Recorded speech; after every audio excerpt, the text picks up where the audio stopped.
Bienvenue, explorateur de l'invisible, gardien des mémoires anciennes et âme curieuse, sur notre canal dédié aux mystères qui tissent la trame de nos jours. Chaque date de notre calendrier est une porte, un seuil entre le monde que nous percevons et celui que nos ancêtres ressentaient, peuplé d'épris, de présages et de vérités cachées. Aujourd'hui, mes amis, nous nous tenons au bord d'une de ces portes. Le 26 octobre n'est pas un jour comme les autres. C'est un jour où le voile entre les mondes s'affine, où les feuilles mortes bruissent non seulement sous nos pas, mais aussi sous les murmures d'une sagesse oubliée. C'est un temps où le passé se penche sur le présent, où les récoltes sont rentrées, mais les vrais trésors, ceux de l'esprit, attendent encore d'être découverts. Le 26 octobre est un jour de transition, où la nature se prépare au grand sommeil hivernal et où l'âme humaine se tourne vers l'intérieur, cherchant réconfort et protection. Ce jour, souvent désigné comme la journée de la préparation hivernale ou le portail des ombres claires dans les anciennes traditions paysannes, trouve sa résonance dans la fête de Saint-Amand, dans le calendrier chrétien. Saint-Amand, un moine infatigable et évangélisateur de la Gaule, est une figure emblématique de la persévérance et de la lumière face aux ténèbres du paganisme. Mais même sous la protection des saints, les échos des croyances ancestrales persistent, se mêlant aux nouvelles doctrines pour former un tissu spirituel riche et complexe. Les fidèles se tournent vers Saint-Amand pour la protection des vignobles, la fertilité des terres, la clarté d'esprit face aux épreuves et pour éloigner les maux qui pourraient en s'abattre sur les foyers à l'approche de l'hiver. On lui demande la force pour traverser les périodes difficiles, la sagesse pour les décisions importantes et la guérison pour les afflictions du corps et de l'âme. Ces prières, qu'elles soient formulées devant un autel ou chuchotées sous un chêne centenaire, puisent leur essence dans le besoin humain universel de sécurité et de guidance. Mais qui était ce Saint-Amand dont la mémoire est si intimement liée à cette date mystique? Laissez-moi vous conter son histoire, une légende tissée de foi, de courage et de confrontation surnaturelle. Amand est né au 7e siècle dans une famille noble de Poitou, mais le confort et les honneurs terrestres ne l'attiraient guère. Son cœur aspirait à une quête plus élevée, celle de la vérité divine. Très jeune, il quitta tout pour embrasser la vie monastique, d'abord à l'Île-Dieu, puis à Bourges, sous la direction spirituelle d'un saint homme. Son âme était un foyer ardent, consumé par le désir de partager la lumière du Christ avec ceux qui vivaient encore dans l'ombre des anciennes divinités païennes. Il fut ordonné évêque sans siège fixe, une mission redoutable et solitaire, celle d'évangéliser les terres sauvages et les peuples récalcitrants de la Flandre et de la Carinthie, des régions encore profondément ancrées dans leurs croyances animistes et leurs rituels séculaires. Imaginez ce moine solitaire traversant des forêts profondes où l'on murmurait encore les noms des dieux des arbres et des rivières, défiant les idoles et les pratiques qui avaient régné pendant des millénaires. Il était souvent accueilli par l'hostilité, la méfiance et parfois même la violence pure. On raconte qu'il fut jeté dans une rivière par des païens furieux, mais qu'il en réchappa miraculeusement, son corps porté par les eaux comme par une main invisible. Ce ne fut pas la seule épreuve de sa vie. Il affronta des dragons, non pas des bêtes crachant du feu au sens littéral, mais des créatures symboliques, des incarnations des forces obscures et des superstitions profondes qui entravaient les cœurs et les esprits. B. La légende la plus célèbre le décrit confrontant un dragon qui terrorisait une communauté, exigeant des sacrifices.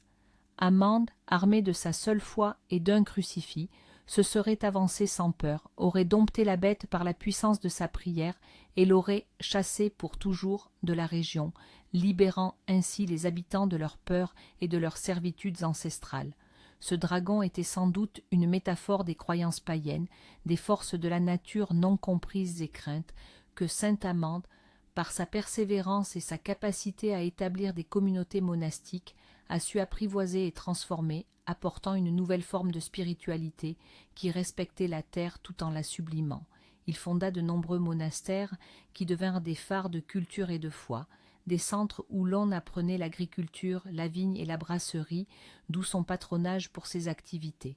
Sa vie est un témoignage de la lutte éternelle entre la lumière et l'ombre, une histoire de miracle, de dévouement inébranlable et de la transformation d'un monde ancien par la puissance d'une nouvelle vision.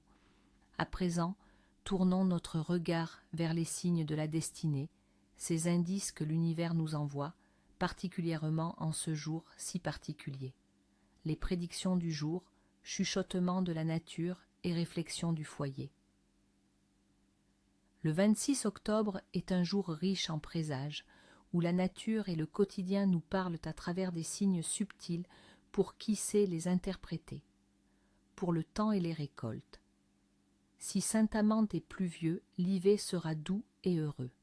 Une pluie fine et persistante en ce jour est un signe de clémence pour les mois à venir, promettant moins de froid intense et, par extension, une meilleure survie pour le bétail et les réserves.